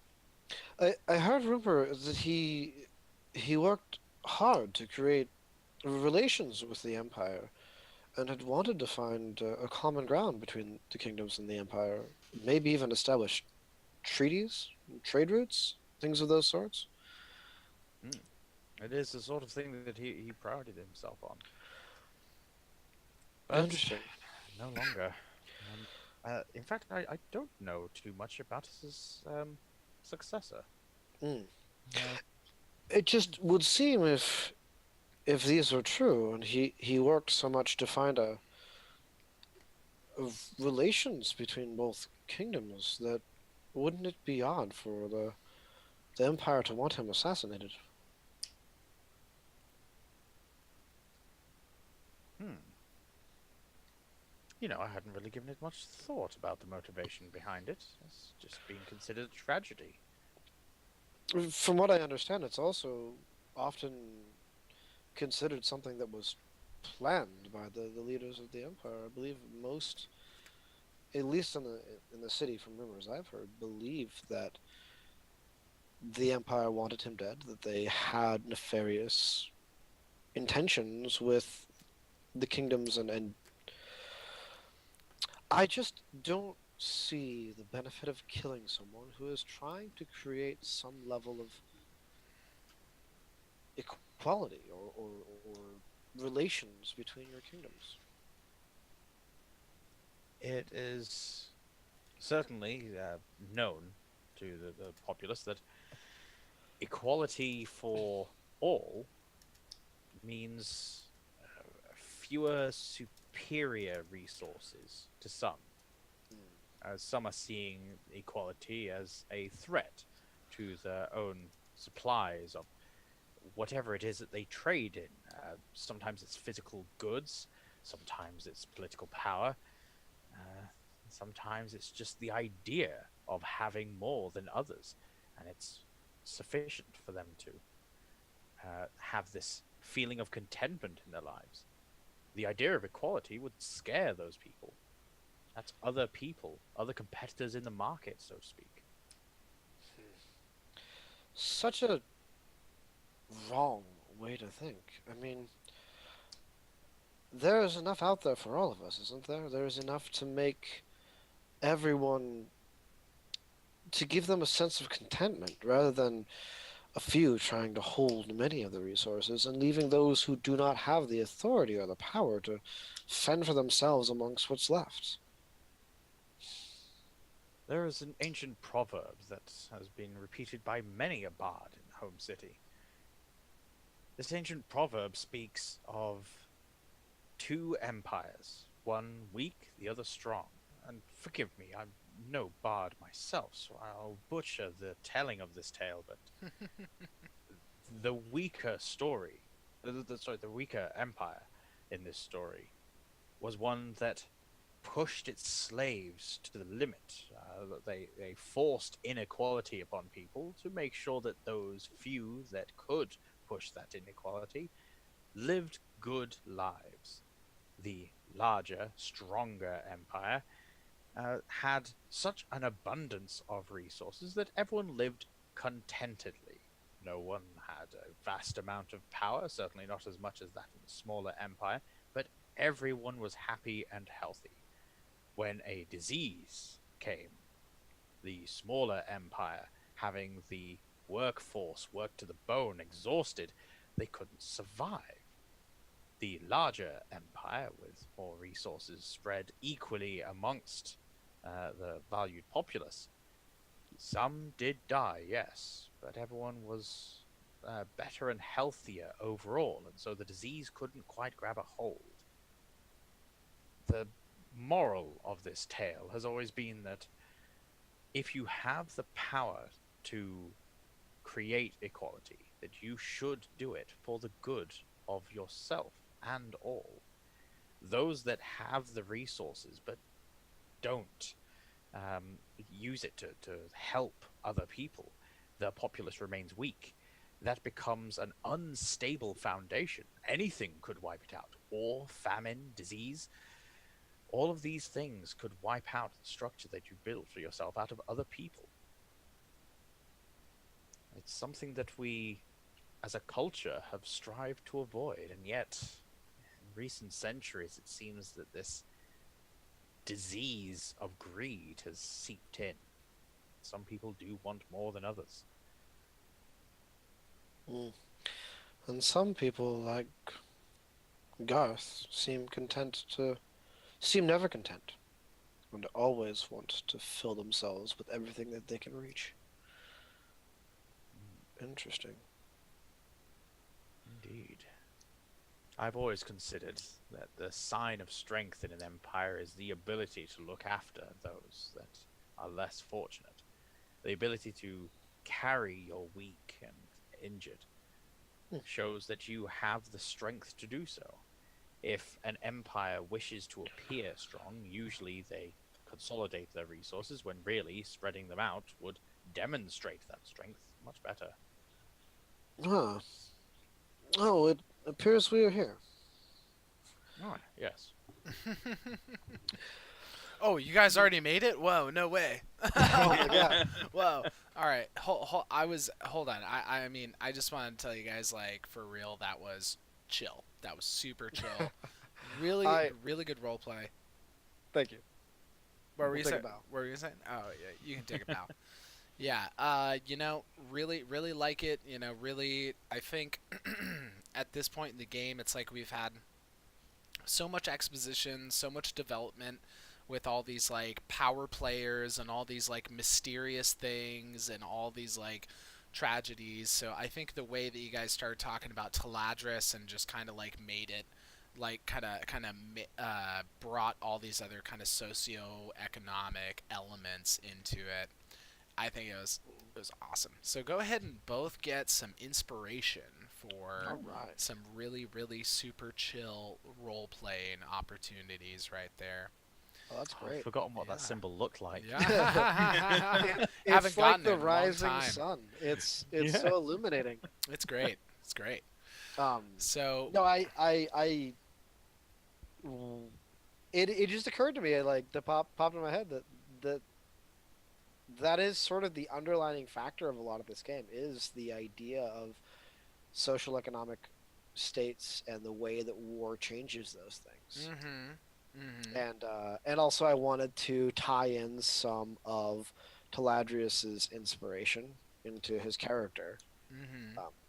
So that's why I kind of talked about his Yeah. his position as a Oh. ambassador. Exactly, exactly. Yeah. And the way that you guys like described Taladris and kind of took a little bit of license there, totally great and totally appropriate for you Yeah. know what like I was trying to get across with that whole character, that Mhm. whole character He's- idea.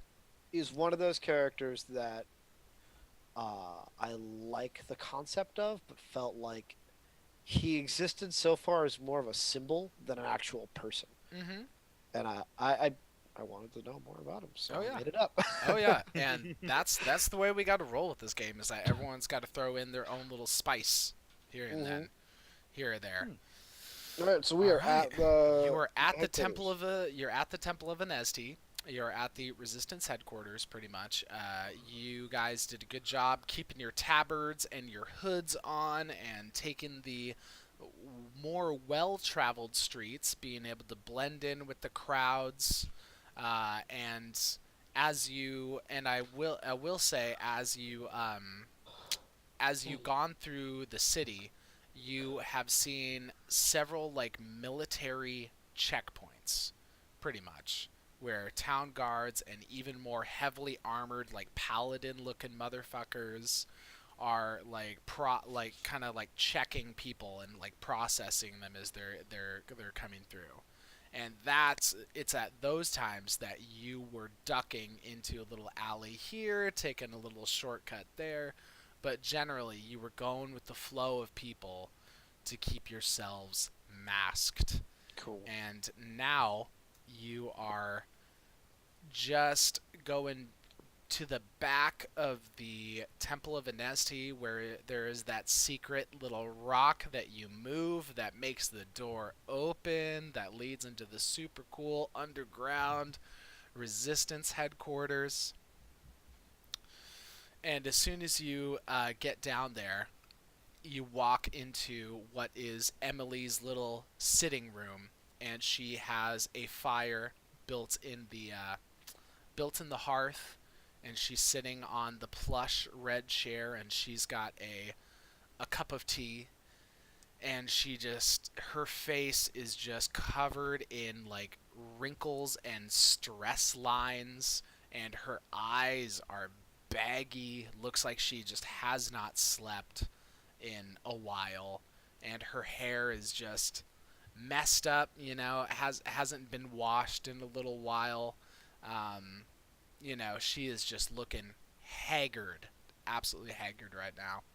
And she sees the two of you walk in, and she quickly puts down her tea and just says, "Thank the gods you're here. What took you so long?" It was a long and harrowing journey from the Northern Islands, and I needed some time to rest. Um, I found my body stressed to its limits, and that is 100% on me. I'm sorry for making you wait as long as we did. I mean, it's fine, really. I'm so I'm sorry. I didn't mean to snap at you. I've just been under a lot of stress recently. Where is Egner and where is Theala? Agner received a vision request mission from his goddess and has gone on a spiritual journey, and he has asked Theala to accompany him as he is blind and does need someone to lead him through the things he cannot see. I see. Yeah, okay, very convenient. Spiritual journey. Very convenient. Great. Well, you have us. There are things we can definitely do to aid you. Very well. Very well. Can you before I talk to you, can you debrief me? Can you tell me what it was like out there on the island? Yes, a lot happened for sure, but most importantly, I believe we have put a bit of a delay on the secret weapons projects of both the Empire and the Kingdoms. Hmm. I think in doing that, we have also put ourselves in the focus of two people who are particularly in high influence on both sides. A Eladrin named Shamiel, and Sheniel. Sheniel. I don't know why I keep thinking Samiel. I think He wasn't in Eladrin either. wasn't he? No, he was in like Azamar type. Azamar. Azamar type. Oh, Azamar. Yeah. Yeah. That's right. I said the wrong thing. As well as one of the dwarven generals. It could be that, at least for me, Theala and Eridu, Agner, maybe not for Halifax, we are considered criminals on both sides. I see. Something that I'm not incredibly unused to, as I've had a target on my back from, what's his face? Whose name I forget now, but I created the character. Garth? Garth, yeah. Yep. I've had a target on my back from Garth for quite a while. Mm-hmm. I see. If there's anything more, though, he'll kind of explain as well. For sure. Yeah, we can just assume that Emily gets all of the relevant details. Mhm. Yeah. And she listens very intently, picks up her tea again, takes some long sips of the tea, kind of tilts her head back on the chair, closes her eyes, and listens to more details. And then, when you finish, opens her eyes and takes a long, deep breath and says, "Very well. I will tell you now what has happened in your absence here in Twin Harbor. It's not good. It's not good. Garth and Orin Vitrell have clamped down on this city tenfold in your absence. You may have seen on your way here, but they're effectively enforcing martial law. They have set up military checkpoints all throughout the city. They are accosting like regular innocent people. They're demanding to see everyone's papers left and right. And if you don't have the proper documentation, you could be thrown in jail for just that or any number of other minor offenses. There is a curfew now throughout the city. No one is allowed to be out on the streets past sundown. If you're found, yep, you could be thrown in jail. It's not good, like I said. And it gets worse. I hate to tell you this, but Garth and Vitrell, somehow they have found a way to identify key members of the resistance. And I don't know how they did it. You remember when Finnegan was here last, he helped us secure this area and make it impervious to divination magic. Yes, that was a thing that I had negotiated with him. Somehow they've been able to work around that, or but yeah, I mean, look at this. And she reaches over under this table. I mean, on this table she's got like a huge stack of just papers, and it's very messy.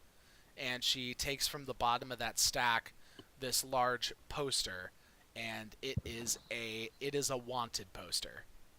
And on it there are little like pencil sketches of two faces. One of them looks like Emily's face. The other looks like Hilofax's face. Have they discovered the location of this particular hideout yet? Well, I mean, if they did, then I would probably be not here, and I would probably be rotting away in a jail somewhere.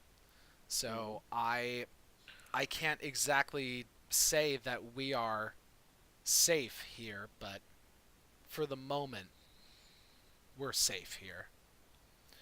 This is utterly horrendous. It didn't get my nose right at all. Look at that. Yes, yeah, and they've got my eyes completely wrong, Hilofax. Look, it's Oh yes, This it looks is- horribly beady there. Oh. Hilofax, please. I need you to be somewhat serious right now. This is serious. I've been able to sneak around a little bit and witness Vitrell's activities around the city. He has been on a tear. He has been holding public rallies all over the city, trying to whip everyone up into a fervor. He's blaming us, the resistance. He's blaming us for everything awful that's happened in this city, especially namely for the Blue Plague. But that was nothing to do with us. Well, that's the point. It had absolutely nothing to do with this, but it doesn't matter as far as Vitrell is concerned, and as far as the rest of the people in this city. They're looking for someone to blame. So many people have had their lives ruined and their family members' lives ruined by that drug. And I don't know where it came from. I don't know who actually is responsible for this, but as far as Vitrell is concerned, it's our fault. And so it's falling on us. There is, and she holds up the wanted poster again, and it lists this whole kind of thing at the bottom that says it promises like 500 gold pieces for the capture of any member of the resistance, dead or alive. My real concern is why are they doing this? What do they have to gain? Well, I mean, is it really just the control of a city standing on the border of two nations? I unfortunately don't have the time or the energy to make conjectures about why they're doing this or what is the purpose of it all. Eridu, this is survival. I'm aware of that. My reasoning is if we can discover why, then maybe we can learn how to stop them. Perhaps that is something we can do for you, Emily. Oh, We came into possession of these tabards that have thus far reduced our accostations in the street. We're left largely alone. We could go out and reconnoiter the city, see if there's any information that we can gather that might be of use. well, actually, Hilofax, I have made a plan. And it's all thanks to you, really. And this is where Hilofax will remember what he was doing the whole time during the last episode. So essentially, Hilofax was already doing all sorts of reconnaissance and using his magical abilities to try and like identify certain points within the city that that Garth and Vitrell and their whole the town guards, he's been identifying all the points where they've been like, either having checkpoints or either having like armory stores or like this, that, or the other thing. So Hmm. so Hilofax submitted this whole like report to Emily with all this different information and everything. And one thing that Hilofax uncovered that is a very like interesting thing is that there's a tower in the city. It's called Rook's Tower, and like the chess piece, just like the chess piece, the rook. So it's called Rook's Tower, and Rook's Tower was something that was originally built for just like the storage of like grain. It was just like a big old grain silo at some point, and Hmm. then it got converted into a building that was used for more like official kind of like stuff. Like all sorts of people had offices in there that were like city administrators or this, that, or the other thing. And Hilofax has recently uncovered that Rook's Tower has been converted into a magical surveillance center. He has observed all sorts of wizards going in and out of that place. It's like Hilofax knows what a fucking wizard looks like. Hmm. Hilofax has scanned the whole thing from the outside using detect magic and stuff like that, and has identified several like divination energies and fields coming out from that tower. So Emily's bringing all that up, talks about Rook's Tower, talks about like all this kind of stuff, and then she goes on to say, "Gentlemen, we are in danger, and we need to take desperate measures to ensure the survival of the resistance. Hilofax, you told me about Rook's Tower. Hmm. That's how they're watching us. Rook's Tower are their eyes. The people in there, that's their eyes. And you know what we're going to do?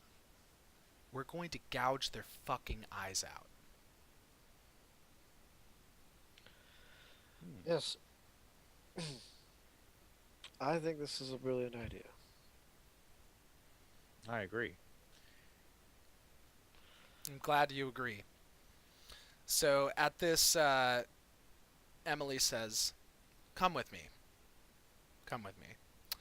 And she takes you into the other room. This is the room. It's kind of like it's like the dining room ish area. This is the room where like Zarkon was like standing for a long time in this like powered down state. Mhm. There's still the teleportation circle that Finnegan made in the corner. That's just kind of like in this really awkward spot, but he really needed a teleportation circle there. You know, so she takes you here, and then on the table there are several large like bags. They look like canvas bags, you know, almost like a sandbag, but like sandbags are huge. These are more like kind of handheld, you know, kind of like this big or whatever. But they're tightly packed canvas bags with white on them. And then Emily picks one up and you can kind of see the heft of it, and she turns it over, and there is a intricate looking design on top of this one. And Halifax can go ahead and make an Arcana check. Nice. Uh, ooh. Got 14 plus 9. So that's 23. Wow. Okay, so Halifax, you're not just looking at the one that's in her hands, but you're looking at the rest of them right there.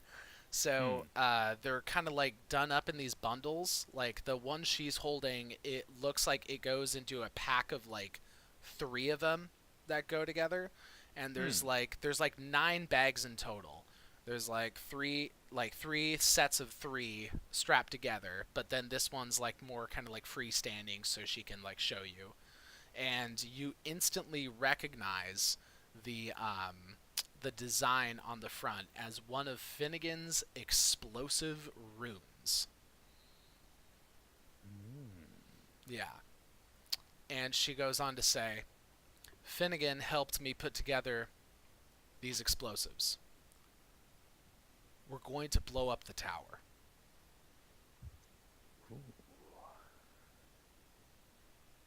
Um, did Finnegan leave any instructions on the best way to use those? Such as, can we simply place them at the base of the outside of the building, or do they need to be placed inside? He said that they would be plenty damn powerful is the words that he used. I Hmm. I think that it could work just fine with them being placed on the outside of the tower, but the paranoid person in me wouldn't want to botch the job, and No, I indeed. would I would want to put them on the inside just to be sure. If we're going to If do this, we have to do it right. Yes, if there's any way that they could have worked to fortify their defenses, they could make. Yeah, they could find a way of potentially making the outside impervious to things like this. It's But entirely possible. I would say that most of the difficulty will be in even getting there with these. So once we arrive there, working our way inside the building wouldn't necessarily be an added risk. It'll just take a little longer. Yes. We may as well. About that part of it, Mm. I I need you two, and perhaps Egner and Fiala if they manage to come back at any point, or I don't know. I need you two to carry out this mission. I need to trust you with the delivery and the execution of this part of the plan. But you will not be able to succeed on your own because they are watching. They are watching this entire city. And specifically, they are watching me and they are watching you. And she looks at Halifax.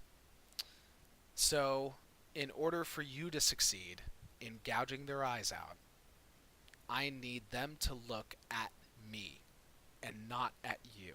They can't be looking under their noses. So, my part of the plan, and she takes out a scroll. She takes out a scroll, another little present from Finnegan that should be able to help me if I get into a pinch. My plan is to go to the square where Akram died. Emily. and I'm going to raise hell. Raise all sorts of hell. And get their attention and get them pissed. So pissed that they have no idea what's about to really hit them.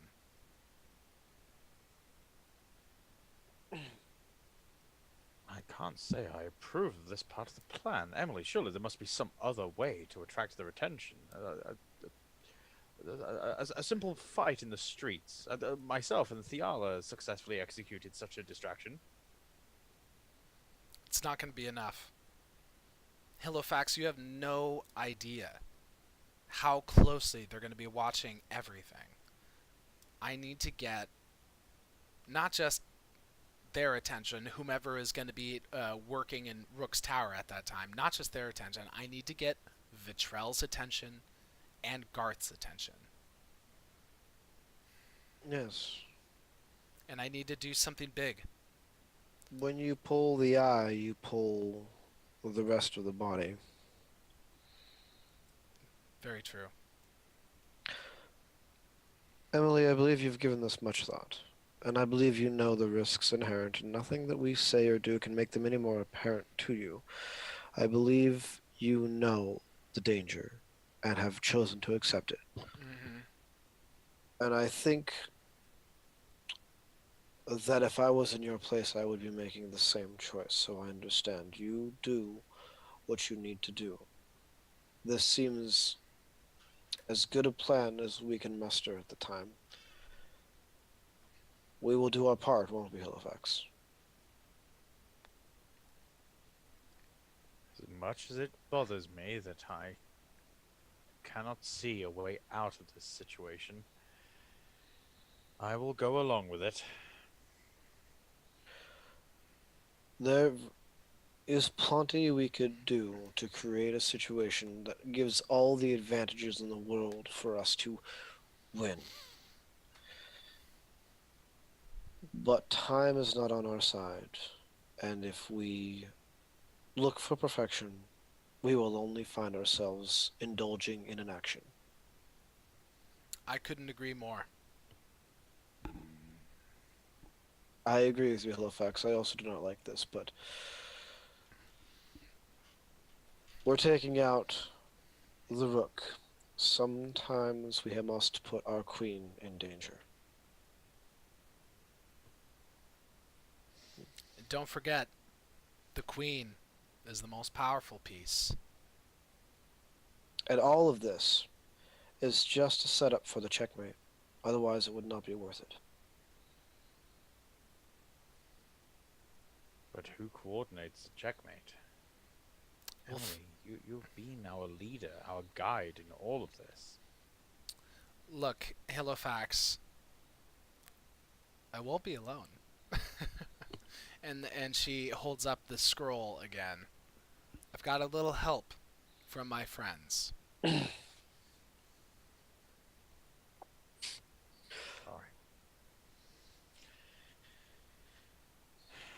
Well, I suppose we all have our duties.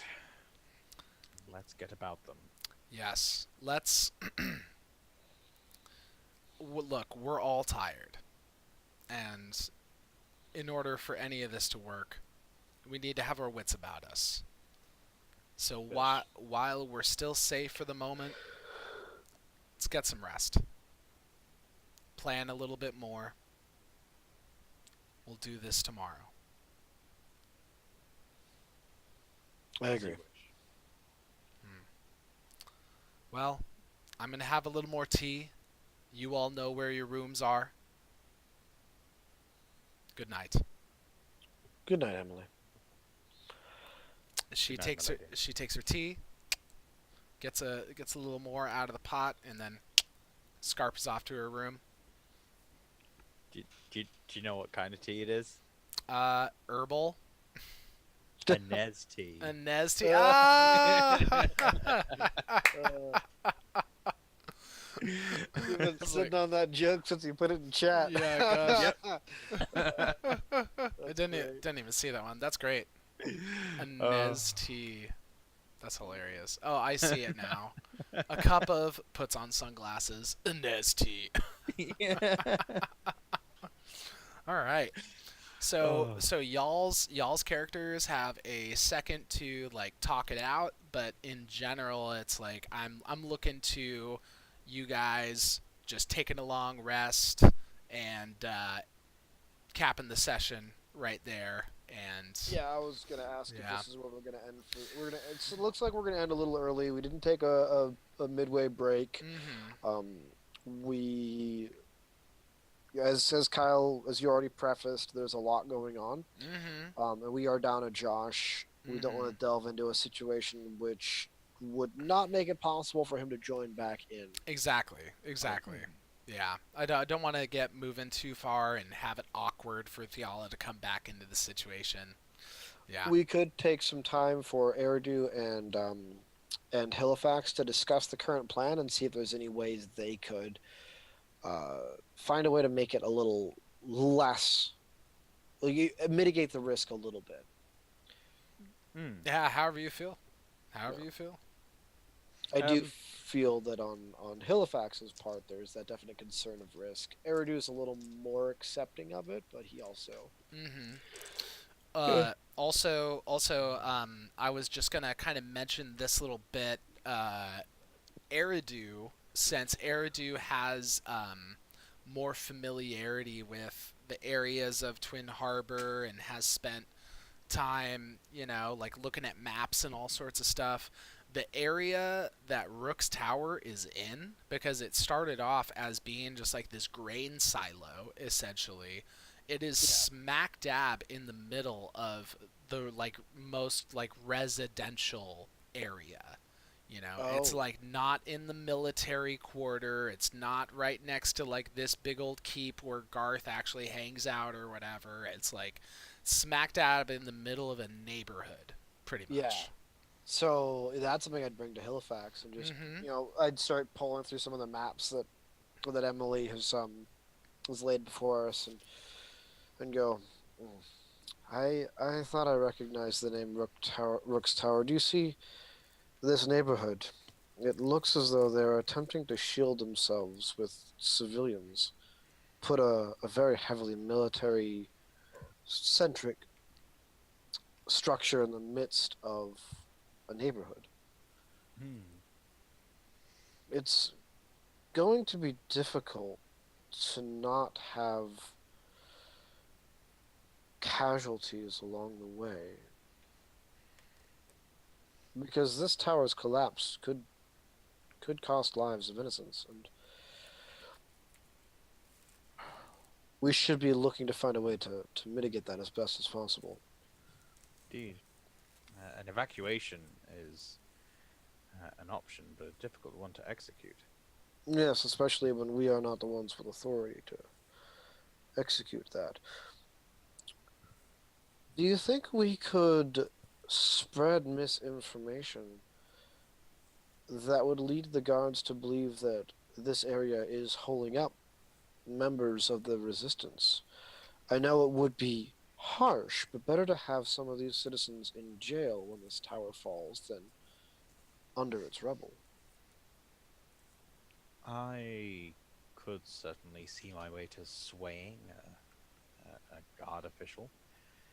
Should that perhaps be our first task? Something to do early in the morning before we set about infiltrating the tower, finding an officer of the guard to manipulate, get them to arrest people or simply move them out of their homes.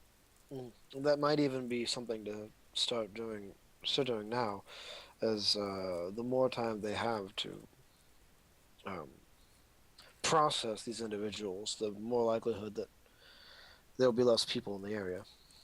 Mm, indeed. I think I know just the spell as well. What other concerns might you have? Something that we can do something about? Hmm. Well, I do have some concerns about Emily's safety. She's rather vague about what she's going to do. We Yes. have no idea what sort of backup she'll have or any sort of allies she'll be taking with her. That was another part that I wanted to mention. I was just like looking at my notes and I forgot that I wrote this down. I was intending to have Emily backed up by members of the Tranquility. Oh, okay. And that's something that we are aware of now. Yeah, I just forgot to say it earlier, but I'm like Okay. retroactively saying that she said that. Okay. Yeah. Yes. It was rather odd that the crew of the Tranquility was stood there in utter silence. I'd almost forgotten they were there. No, I mean they but- weren't there, but they, She had let they us know, yeah. but she was like, yeah, they're gonna help. I think, yeah. And they've been absent this whole time, the Tranquility crew. So Mm-hmm. it's more of a he was asking Halifax as a clarifying question, but Mm-hmm. I think that there's very little we can do for Emily aside from if you have any magical protections to give to her. But she knows the risk. She understands, and she is a willing part of this resistance. My concern is for those who are not. I would not want someone who didn't ask for this trouble to be caught in its wake. Yeah, absolutely. Spying on all of the citizens as well. It's not something that they signed up for in the first place. That's not what Hmm. Twin Harbors is. It is not, yes. This is not the town that I love. So, Yes. So that's what we shall set about doing. Emily seems to be looking after herself. In the morning, we shall coordinate with her when she plans on setting off her distraction. mm, Meanwhile, we shall endeavor to sway a guard into helping us evacuate the place. I recently learned of my abilities to manipulate the mind. They have room for expansion. I learned in one of the libraries that there's a spell that makes use of my abilities to simply charm a person, and I can extend the length of that and increase the torment that one might feel when trying to resist it. Essentially, I can impart a quest on someone. They would be hurt any time they try to resist it. Geese. I could Or it's gas. lay this My bad. geese gas. It's geese gas. I don't like I know the correct pronunciation is gas, but I don't like that because it sounds like you're saying just like gas. You know, Just which- gas. sounds off. like you're farting on somebody. Yeah. Yes, sorry, I forget that you guys now call it freedom gas or whatever. That's my freedom. napkin. But yes, that spell, I could cast it on some guard captain or sergeant or something, and tell him to round up the citizenry around the tower. Don't tell anyone why you're doing it or what your mission is. But try to do it in a convincing way, and after 2 days, return them to that area. That is a clever idea. That will work much better than having them in prison, because the next step would, of course, been to free these people with whom we had gotten intentionally imprisoned. But if your spell will bring someone to do all this for us with very little ramifications for us, and for the people, the citizens who are not involved in this war, this battle. Mm-hmm. Yeah. Well, So it's a possibility. He would know what I've done afterwards. That's the thing. Well, you're already a target, are you not? It's not like you can Very true. make yourself any bigger of a threat than you already are, really. True. True. Mm. All right. Yeah, I think that's the concerns addressed. Mm-hmm. Yeah. That's all right. Sounds like I've got That sounds some pretty solid. Yeah. good information to work off of, and yeah, I think we can go ahead and cut it there. Just to say again, I won't be able to do this next week. Maybe we'll just go ahead and take a little week off. Give everyone a little break from the thingamabob, and I'll We'll be find a thing for I'll sure. be fixing to come back with the second session of the 10th episode called Minutes to Midnight, dungeon mastered by myself, Kyle. Mhm. And that's the plan. Week after next, please join us for a little more Roll for Mischief kind of times. All And right. yeah, Thank you for joining us. thank you. Yeah. Thank you for joining us. Y'all have a good one. We will let you all know what's happening next week. But aside from that, see ya. See ya. Bye.